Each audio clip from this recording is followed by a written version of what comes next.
noite, muito obrigado pelo convite novamente, é um enorme prazer estar aqui. Eu venho falar, eu inverti, faço o pitch no início, mas venho falar, enfim, como professor da Universidade Nova, nas áreas da inovação, da gestão do conhecimento e da gestão da mudança. Estão todos convidados, quando passarem por Campo Lido, em Lisboa, podem bater-nos à porta.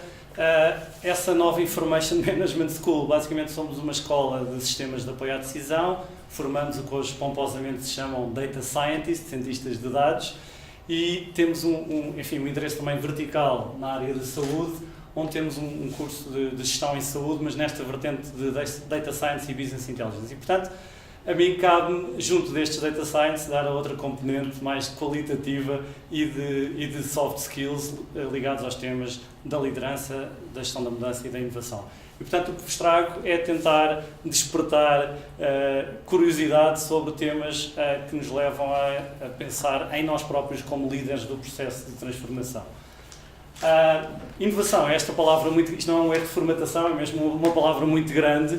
E o problema, como acho que já foi aqui referido, do ponto de vista organizacional, é que todos falam, não há nenhum presidente do hospital ou qualquer pessoa que não esteja hoje em dia na moda falarmos em inovação, pois alguns sabem o que é que quer dizer, se bem que pode querer dizer coisas diferentes para departamentos ou pessoas com backgrounds e formações diferentes, e depois o problema é que muito menos ainda sabem implementar.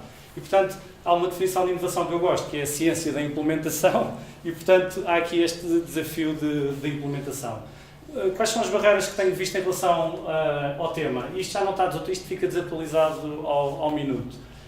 Como lido, como muita gente da tecnologia, quer, enfim, profissionalmente, quer na universidade, todos estes termos que muitos ou todos já ouviram falar dos Big Data, do blockchain, aqui era gestor médico, mas também é o homem-máquina, todos esses desafios e rivalidades levaram-me a pensar e levam-me sempre a pensar num exemplo pessoal que vou partilhar.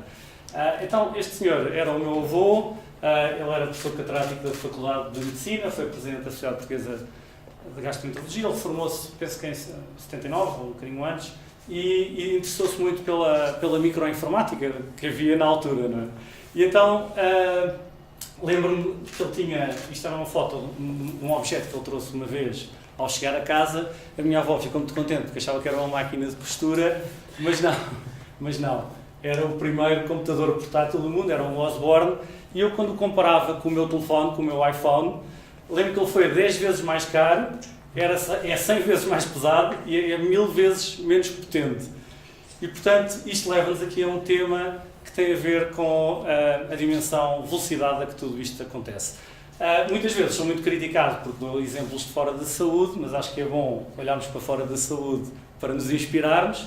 E não sei se já viram isto é aquelas coisas que recebemos nos forwards do e-mail ou nas mensagens, mas é quanto tempo é que demorou cada uma destas tecnologias a atingir 50 milhões de utilizadores.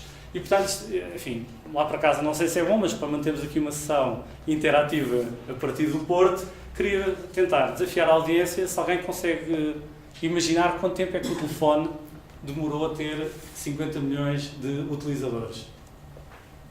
Alguém quer arriscar? 20 anos? Muito bem, 75 anos, obrigado pela tentativa, ao menos desbloqueou aqui a audiência. Rádio. André, vou ser eu também. 50 anos. Diga. 15 anos? 38? Televisão? Pode ser 15 anos. 13? Internet? Vamos acelerando? Internet? 4 anos? O Facebook?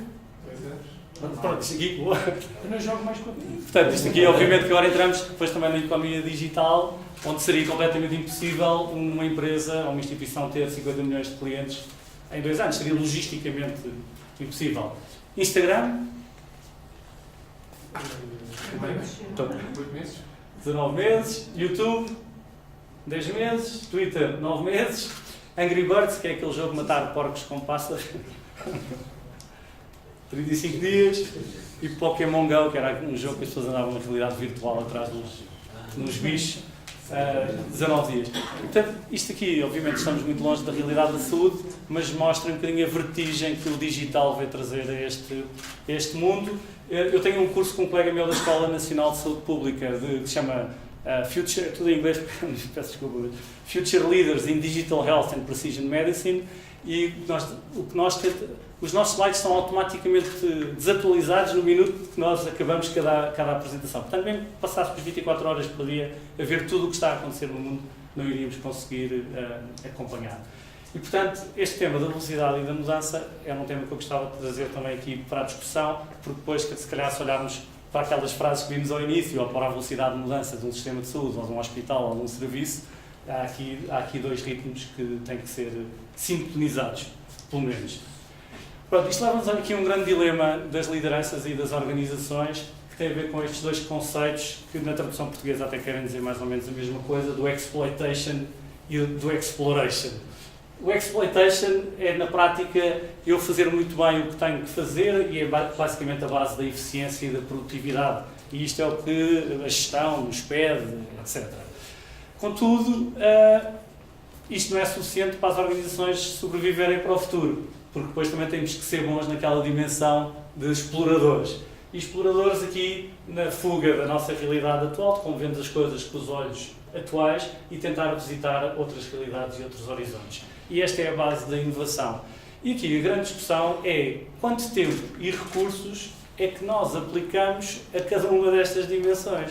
E quando eu costumo fazer um exercício, que é quantos de vocês se dedicam, ou dedicam parte significativa do dia a resolver problemas de ontem?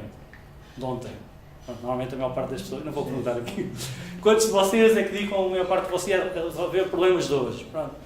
Quantos de vocês dedicam parte do vosso dia a antecipar tendências? E uma parte ínfima, às vezes com esforço, ou cortamos nas horas de sono, ou na vida social, familiar, etc. E é muito difícil. Portanto, isto é uma decisão que a maior parte das organizações deixam ao livre-arbítrio, vai acontecendo, consoante as etapas, ou a sensibilidade da gestão em cada etapa, ou então eu posso ter uma estratégia deliberada de quanto tempo ou recursos vou afetar a cada um destas dimensões. Sabemos, obviamente, que ambas são essenciais, mas o problema é que elas competem por estes recursos que todos sabemos que são escassos. E isto depois também leva a um tema que gosto muito de debater com os gestores, que é o que é controle. Se a nossa razão de sucesso tem mais a ver em gestão com as coisas que controlamos ou com as que não controlamos. Tenho que recorrer sempre aqui. Com as que não controlamos. Sim, normalmente a pessoa diz isso, isto é coisa, mas é a economia, ou é a ministra, ou é o Ministério da Saúde, pronto, arranjamos sempre uma maneira de poder... Às vezes temos razão quando falamos. Sim, eu já incendiei, não quero. E, portanto, aqui a questão é que o que está aprovado na gestão, pelo menos nos diz a literatura, é que a maior parte das razões de sucesso ou de insucesso de uma organização tem muito mais a ver com as coisas que controlamos do que as que não controlamos, que essas são iguais para todos, e, portanto, temos que lidar com isso. E, portanto, às vezes há aqui uma coisa, uma intencionalidade na gestão deste processo de inovação, que às vezes dizemos que não é possível porque há uma entidade terceira que não nos permite, ou uma dimensão que não controlamos. E, portanto, aqui a grande questão é como podemos potenciar processos de inovação organizacional e explorar estes novos mundos e novas realidades. Isto é um livro que eu gosto sobre inovação, porque é um livro que fala dos fracassos e dos falhanços da inovação, e isso permite-nos normalmente aprender mais do que os que nos falam só das virtudes. E aqui este autor o que introduz aqui uma definição que também gosto particularmente, que é uma inovação em qualquer mudança que seja positiva e significativa. O que introduz aqui outro tema que também gostava de trazer para a discussão hoje, esta noite, que é o tema da gestão da mudança. Portanto, eu tenho que ser tão bom a inovar como a conseguir liderar processos de transformação e de mudança. Portanto, não basta ser só bom a dominar as técnicas de inovação, sejam mais científicas ou mais no processo organizacional. Pronto, ao introduzirmos esta dimensão de gestão da mudança, temos este problema, que é, normalmente, a mudança lida com pessoas e nós, como seres humanos, tipicamente, se for uma melhoria incremental, gostamos, mas se for uma mudança profunda, tipicamente não gostamos e sentimos um bocadinho como estes pássaros que temos aqui neste cartoon. Outro tema, outra dimensão da mudança e do desafio da inovação tem a ver com a taxa de sucesso. Isto é um exemplo do mundo comercial, mais uma vez, peço desculpa, e são sempre dados americanos, que é o que tem normalmente mais estudos sobre o tema, que é qual é a percentagem de novos produtos e serviços que falham no mercado à primeira tentativa. Na vossa opinião? 80? Aqui, claro que aí também, mais uma vez, há um problema, que é, eu chego ao pé do meu chefe e digo assim, tenho aqui uma ideia espetacular, uma inovação espetacular, mas isto tem 80% de probabilidade de falhar. É assim que nós vendemos as ideias? Não, normalmente é tudo certo. Mas o que é facto é que o professor tem razão, aliás, até é bastante conservador, porque segundo este professor de Harvard é 95%. E, portanto, as histórias que nos andam a contar, afinal é tudo mentira. Portanto, todo este ecossistema de startups e de inovação, que parece que é muito interessante, então isto afinal é sobre falhanço, não é uma história de sucesso, e, portanto, as histórias que andamos a contar sobre inovação e tudo isto é tão entusiasmante, tem muito mais a ver com processos de aprendizagem organizacional. Por isso é que estava aqui a tentar fazer a ponte entre as três cadeiras que eu dou na Nova, que é a inovação, gestão da mudança e depois gestão do conhecimento, que é para quando outros voltam a tentar conseguirem aprender com os erros anteriores. Como sabemos, em saúde, muitas vezes isso não acontece e estamos, ao longo dos anos, a fazer várias experiências e a aprender pouco do ponto de vista organizacional. E, portanto, liderança e inovação, relação com liderança e liderança de processos de gestão da mudança, inovação e processos de aprendizagem organizacional. Eram estes dois pontos que queria estabelecer. Por último, também na literatura de gestão da mudança, nós vemos que cerca de 2/3 de processos de transformação e de mudança organizacional falham. Quando as empresas se fundem, ou quando criam novos modelos de gestão, ou quando implementam novas tecnologias disruptivas, 2/3 falham, pelo menos, atingir os resultados que o consultor ou com quem nos vendeu a ideia prometeu. E pronto, isto tem muito a ver com a aceitação individual e depois o envolvimento organizacional no próprio processo de mudança. Para isto, queria-vos trazer então aqui dois modelos. Um da aceitação individual, que é um modelo não académico. Normalmente eu costumo dizer, se disserem que eu disse isto, é mentira, mas como vai ficar gravado, não tenho hipótese. Mas pronto, vou arriscar. Mas foi um modelo que já não sei, vim de uma conferência e achei muito interessante. Desculpa, está aqui. Que é, quando nós lideramos processos de transformação e mudança, encontramos pessoas que umas são cenouras, do tipo cenouras, outros são ovos, outros são grãos de café e outros são... Exato, calhaus. Não sei se conhecem alguém. Então, aqui qual é que é a analogia? É como é que cada um destes elementos se comporta face a um ambiente em mudança. E, portanto, aqui o ambiente em mudança é uma panela com água a ferver. E, portanto, aqui a analogia é como é que estes elementos entram no processo de mudança e depois como é que saem. Pronto, estes são aqueles durões, portanto, as cenouras entram muito rijas, não é? E que dizem, eu nunca hei de mudar, nunca, não aceito, certo? Depois, se lhe derem como líderes um bocadinho de calor, e um calor pode ser ou um deadline, ou uma ameaça, ou fases abaixo.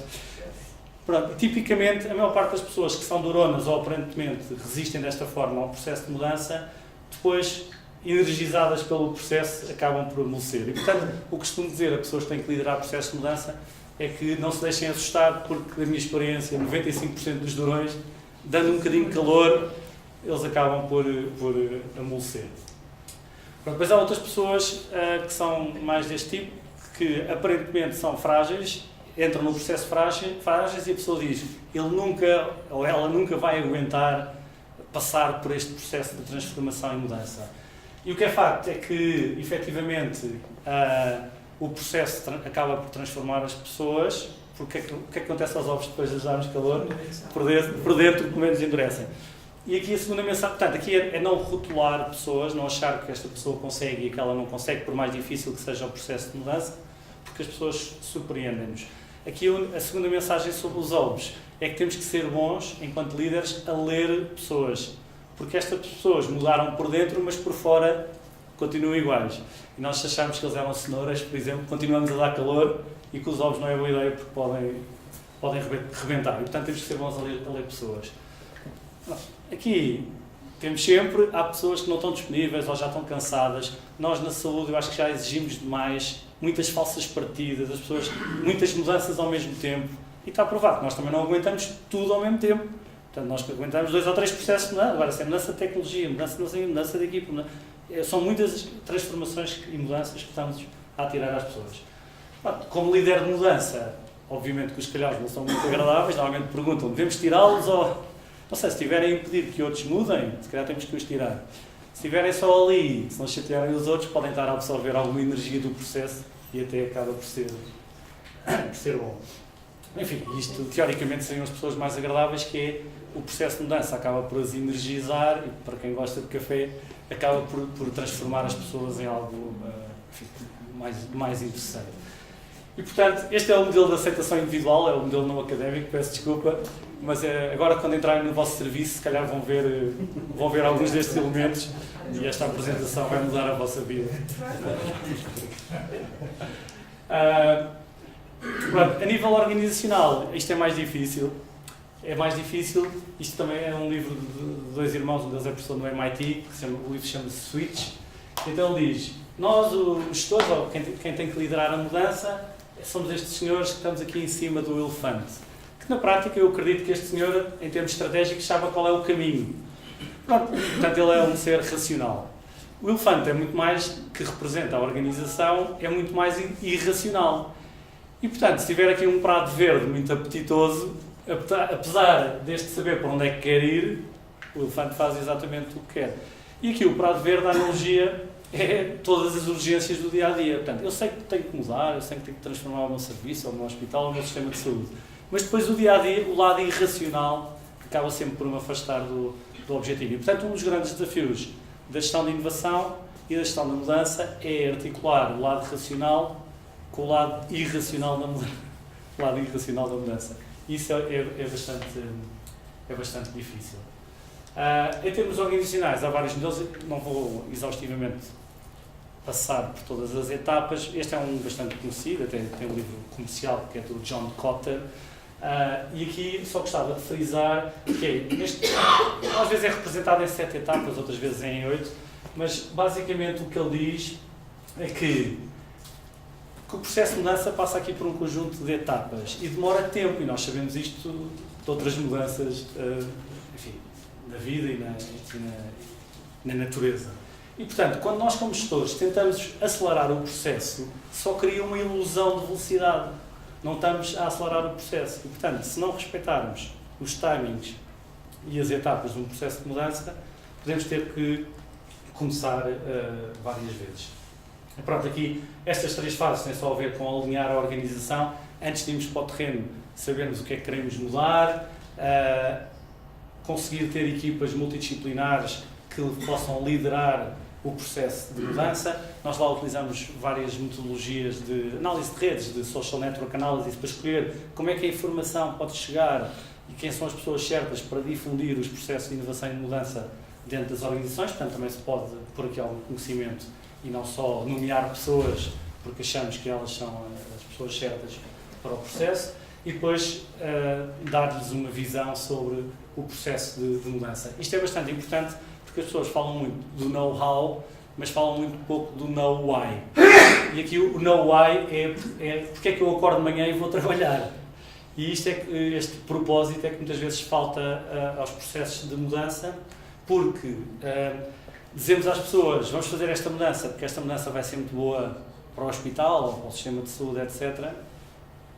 Enfim, para a organização no geral, mas esquecemos que antes das organizações nós preocupamos,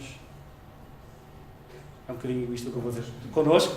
Em segundo lugar, preocupamos com a nossa equipa, e pode ser o mesmo, pode ser quase muito próximo, mas primeiro connosco, depois com a nossa equipa e depois com a nossa organização.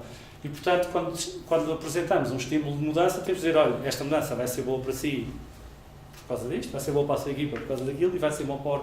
Às vezes as organizações só nos impõem mudança porque vai ser bom para a organização. Isso é uma entidade que às vezes temos dificuldade em nos relacionar. Depois este tema de criar um sentido de urgência também é bastante importante, porque não há mudança sem alguma urgência e, portanto, transformação digital ou transformar o sistema de saúde. Também estamos a falar há 20 anos sobre o tema, mas qual é que é o porque é que temos que mudar e fazer as pessoas tomarem opções, ou mudam, ou então vão estagnar por completo na sua realidade atual.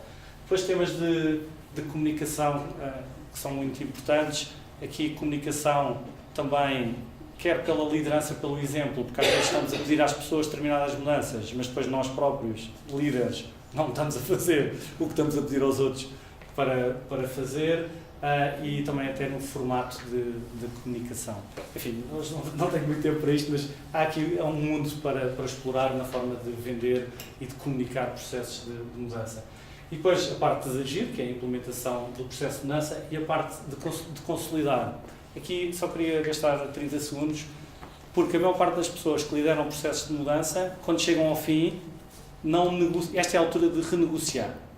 Ou seja, eu consegui fazer isto num tempo recorde, porque não dormi, porque a minha equipa deu o máximo de si. Se eu não renegociar isto com quem me pediu a mudança, para a próxima acham que aquilo é normal. E, portanto, vão pedir outra vez para eu fazer um milagre, mas ainda em menos tempo e com menos recursos. E, portanto, há muitas pessoas que lideram o processo de transformação, mas depois chegam ao fim e não negociam. Depois, no fim, também temos que premiar uns, quando há instrumentos, já sabemos que às vezes não temos, e temos que não premiar ou despedir outros. Porquê? Porque são as pessoas, e eu trabalhei 8 anos no Ministério da Saúde e assisti muitas vezes a isso, que para mim é indiferente participar ou não participar no processo de mudança. No final do processo estamos todos iguais e, portanto, esta fase é muito importante para dar mensagem ao resto da organização, que quem participa nos processos de transformação, obviamente, tem uma progressão, enfim, um reconhecimento, o que for, e aqui não estou a falar sequer de dinheiro. Muito bem. Portanto, para fechar esta parte da mudança, estas são as dimensões que basicamente estão consensualizadas, que são importantes ter alinhadas com um processo de mudança, uma visão, o mínimo de consenso na organização, skills, incentivos, recursos e um plano de ação. Eu uso isto só um bocadinho como uma ferramenta de diagnóstico, que é quando temos tudo, mas não temos visão, como é que as pessoas se sentem? Para mim. Certo? Temos aqui dois bons concorrentes, não sei quem é que vai ganhar o prémio. Se temos tudo, mas não temos um mínimo de consenso em relação à necessidade de mudança. Pessoas, enfim, sabotagem aqui é uma palavra um bocadinho forte, mas quer dizer que eu tenho que voltar para trás e tenho que gerar um mínimo de consenso na organização. Portanto, eu uso isto muito como ferramenta de diagnóstico das minhas equipas. Quando vejo tudo confuso, quer dizer que não perceberam para onde é que vamos. Quando há muita gente a tentar sabotar, temos que, se calhar, dialogar e tentar perceber como é que podemos implementar a mudança. Se temos falta de skills. Temos que fazer formação? Isto era a grande ansiedade. Eu até sei onde é que quero ir, etc. Mas depois, ok, agora temos que medir. Está bem, mas quantos data scientists nós temos nos hospitais? Está bem, aquilo gera uma ansiedade, não é? Se calhar não temos ferramentas ou não temos softwares. Portanto, se temos tudo, mas não temos incentivos, ou pode haver resistência, ou é muito mais lento o processo de mudança. Se temos tudo e não temos recursos, normalmente gera uma enorme frustração. Não é? E isso também acontece muito na saúde. E se temos tudo e não temos um plano de ação, tipicamente, aqui o treadmill é um wing, é? São as tais falsas partidas. Andamos à roda e não conseguimos chegar ao objetivo. Portanto, era só para vos dar aqui uma noção das dimensões do processo de mudança e que, se calhar, quando sentirem, ouvirem as vossas equipas, sentir algumas destas dimensões, se calhar poderem atuar sobre algumas dimensões. Muito bem. Para acabar, reta final. Ainda estou bem? Está tudo acordado? Muito bem. Então, para podermos liderar processos de inovação e de mudança, para mim é fundamental estas três dimensões, entendermos o sistema ou o contexto em que trabalhamos, também nos conhecendo um bocadinho melhor nós enquanto personalidade, enquanto líderes, e o que é preciso para envolver e motivar os outros. O sistema, e o professor já falou, e estamos num sistema que é bastante complexo, porque há aqui, enfim, uma fusão entre saúde mais curativa e preventiva, há esta confluência entre o potencial do digital e do poder computacional e da sequenciação da ADN, e, portanto, isto dá aqui origem a novas realidades. Toda esta tecnologia digital, isto está desatualizado, não é? Mas há milhares de apps de saúde nas nossas lojas online, alguns temos uns sensores, ou pelo menos muitos, ou quase todos temos nos telemóveis, que vão recolher dados 24 horas por dia. Depois o que é interessante era que a tecnologia que estava acessível à ciência e se calhar à saúde profissional, neste momento são lançados também, ao mesmo tempo, a mesma tecnologia lançada também para o consumidor, o que é relativamente assustador de como é que as pessoas estão preparadas para lidar com isto. É o exemplo deste serviço de genómica personalizada. Este é o 23andMe, mas há outras empresas que comercializam testes de ADN ao consumidor final, depois os temas todos da inteligência artificial e do Big Data. E isto, depois, num contexto muito desafiante, depois há estas duas velocidades, esta divisão digital entre as pessoas que têm acesso e literacia digital e as pessoas que não têm, por várias razões, ou até está um bocadinho biased, que é por uma questão etária, mas também pode ser por outro tipo de questões. E, portanto, também esta necessidade das organizações, e eu tenho participado em alguns processos de redesenho de novos hospitais privados, pensar o que é um hospital do futuro, e quando pensamos num hospital do futuro, temos que, ao princípio, as pessoas consideram tudo, isto agora vai ser tudo digital e as pessoas vão fazer check-in na máquina e check-out na máquina. Só que o que é facto é que em saúde há momentos que se calhar nós estamos bem e queremos o high-tech, mas ainda vai haver outros, e se calhar cada vez mais, onde queremos o high-touch, onde queremos o toque. E isto também se torna mais desafiante para as organizações, porque às vezes temos que montar dois processos em paralelo. Um para as pessoas que ou não têm acesso, ou que precisam, ou que querem, e outro que se calhar tem que ser, e é mais eficiente, de ser high-touch. Portanto, isto é um grande desafio. Portanto, todo este contexto, quer tecnológico à nossa volta, digital e genómico, destas duas revoluções, quer o contexto dos nossos doentes e da nossa comunidade, lançam-nos também enormes desafios. O que sabemos é que o futuro vai obrigar-nos a reimaginar, como o professor disse, a reimaginar a forma como prestamos cuidados. Depois, a nossa personalidade enquanto líderes. Eu uma vez ouvi isto numa conferência em Londres e achei muita piada, que é que os líderes são como saquinhos de chá, que só sabemos que são bons quando os colocamos em água a ferver. E, portanto, todo este ambiente, há pessoas que entram em pânico e que paralisam, dizem eu não consigo ler nem acompanhar tudo o que está a acontecer, ou dizemos que não é real, podemos negar. Pronto, e muitos de nós vai ter que ser ao contrário, isto vai ter que nos fortalecer e obrigar a agir. Qual é que é o problema também nas organizações? É um problema de atitude, que é qualquer ideia útil para o futuro, no presente, soa sempre ridícula. E, portanto, se eu for bom a inovar, muitas vezes também posso ser incompreendido pelos meus pares ou pelas minhas lideranças. E isto é um enorme desafio para as organizações. E, portanto, vou tentar aqui fazer um quiz. Se alguém já tiver visto isto, não pode responder. Mas isto é uma notícia de 1834, do London Times. Vou-vos deixar ler e pedia-vos que me dissessem se conseguem identificar que tipo de inovação médica é que estamos a falar.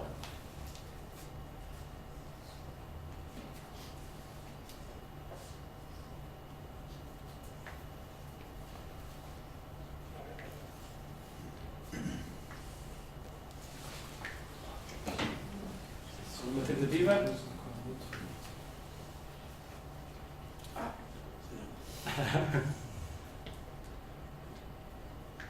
Eu trouxe vários quizzes para tentar manter a audiência. Então eu vou arriscar. Portanto, isto é a notícia da introdução desta inovação, que é um bocadinho diferente do que é hoje em dia, que é o estetoscópio. Claro que aquilo é um jornal inglês, o estetoscópio foi inventado por um francês, se calhar havia alguma rivalidade naquelas frases. A questão é que até qualquer coisa que nós hoje, enfim, não conseguimos ir, quando fecham os olhos e penso num médico, não consigo imaginar, visualizar sem o estetoscópio, quando foi inventado, foi rejeitado. E, portanto, este é um enorme desafio e que leva a que as lideranças... Portanto, é um desafio para o inovador, porque implica que se nós se somos bons a inovar, temos que também trabalhar na nossa capacidade de comunicar e persuadir os outros para o processo de inovação. E depois outro tema que achei muita piada, eu o ano passado em agosto de há 2 anos estive a dar aulas na Austrália e, enfim, toda a gente conhece a Ópera de Sydney e havia uma exposição da Ópera de Sydney e uma coisa que eu não sabia era que a Ópera de Sydney foi um concurso público e concorreram 200 e tal, penso eu, projetos e este projeto que ganhou foi liminarmente rejeitado por todos os elementos do júri, menos por um, que era o Eero Saarinen, que é um arquiteto finlandês, que depois naturalizou-se americano, e que, enfim, que era um gênio e que conseguiu convencer os seus colegas do júri que estávamos perante uma obra-prima e portanto, foi essa sua capacidade de persuasão junto dos outros que fez com que hoje em dia possamos desfrutar da Ópera de Sydney. E isso depois levou-me a pensar que eu vejo muitas organizações e dou formação em muitas organizações que querem ter equipas mais criativas e a gerar boas ideias, mas esse não é o desafio. Temos de ter equipas mais criativas, mas também temos de ter pessoas capazes de reconhecer e lideranças treinadas para reconhecer boas ideias de inovação. Para isso, também implica, este senhor é um escritor americano, que muitas vezes tínhamos que aprender coisas novas, outras desaprender, que já não se aplica, e outras de voltar a aprender. E, portanto, este é um grande desafio das organizações e até pessoalmente para nós, quais são os desafios do futuro. E agora, por acaso, noto, e é muito interessante porque o nosso curso, que tem uma parte forte de Data Science, que quando lançámos o curso há 10 anos atrás, não tínhamos, por exemplo, nenhum médico, e neste momento, 1/3 do curso são médicos a ganhar competências de Data Science, e é muito interessante como isso também tem evoluído na profissão médica. Estou a acabar, acho que este o tempo, que é então o que é preciso para motivar e envolver os outros. Este é o último quiz, penso eu, que é, enfim, isto são os dados, já não sei bem também que os recolhi, mas como um médico diz a um doente que se não deixar de fumar vai morrer, este estudo que eu vi era em cada grupo de 7 doentes, quantos é que deixavam de fumar? Então eu normalmente não falo para a audiência de especialistas, mas sim, mas de facto era esse o número. E aqui a questão é, então o desejo e a motivação não são suficientes. Então quando é uma questão de vida ou de morte, eu não altero o meu comportamento.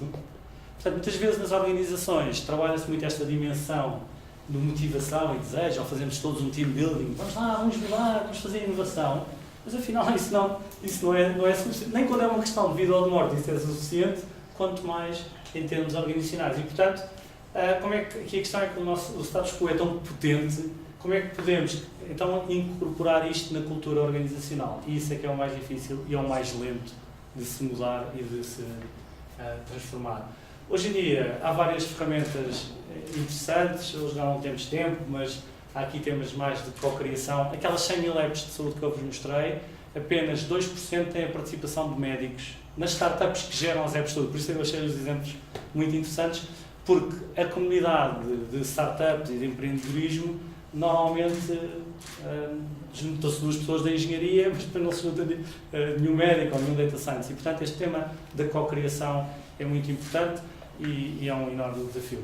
E depois todos estes temas da inteligência coletiva, que também hoje não temos tempo, mas como é que podemos funcionar de forma articulada, e há um centro no MIT, que é este MIT Center for Collective Intelligence, que é uma área muito interessante, e basicamente o que este professor do MIT diz é que as pessoas colaboram fruto destas 3 dimensões, dinheiro, amor, amor é um bocado forte, mas sentido de pertença e glória, e portanto o que ele faz, ele vai rastrear quais são os genes da colaboração. Portanto, quando vemos uma Wikipedia, as pessoas não ganham dinheiro, portanto é por sentido de pertença a uma comunidade e por glória de eu ser um editor que edita mais artigos, etc. Portanto, cada processo de inovação e de mudança pode ter aqui uns genes diferentes, pode ter aqui um mix diferente dentro deste ADN da transformação.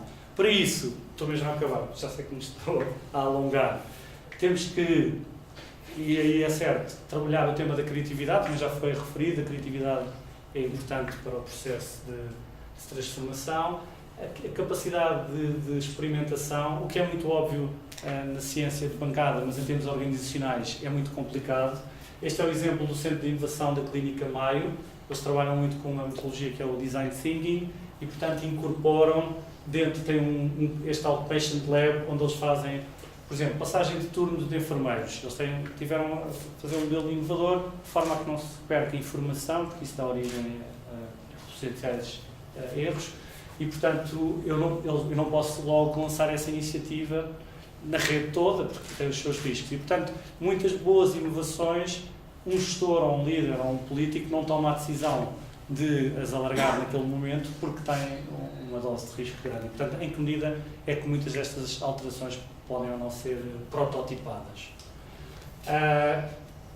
Este era um exemplo da passagem de turno, e também a Kaiser Permanente também nos Estados Unidos tem alguns exemplos interessantes.